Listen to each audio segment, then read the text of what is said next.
Nice to be with you this evening. Nice to be with you too. Mark, I don't think entrepreneurs can know enough about the law and how it affects them. Well, I agree, and today I wanted to talk about non-solicitation agreements. Covenants not to compete are very controversial. They're illegal in California, and they're only enforced to the extent they're reasonable, and there are always proposals to make them not enforceable.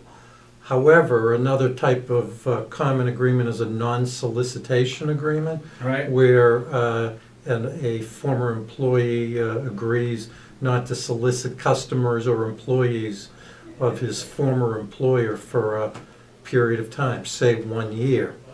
And those are not controversial. Those are commonly used to protect the goodwill of companies, and they're commonly enforced to their terms by the courts. In a recent case that came out of our federal court here in Boston, once again reiterates that these agreements will be enforced according to their terms.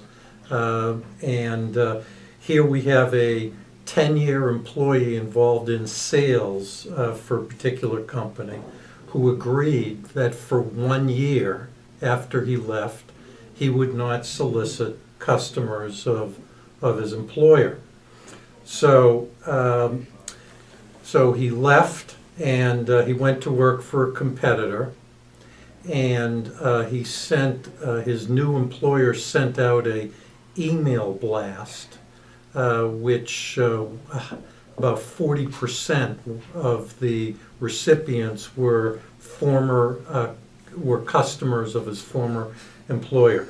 So Love those salesmen.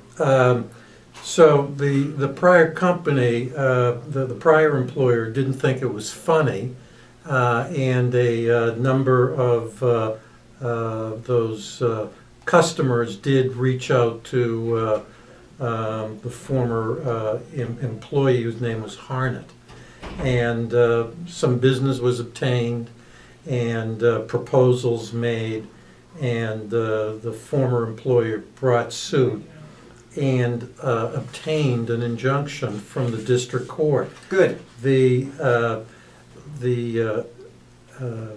new employer and Hart filed an appeal. So the case ends up in the First Circuit Court of Appeals, and they recently issued a decision. So they affirmed, and Hart and his new employer tried to argue that, wait a minute, we didn't solicit the former customers,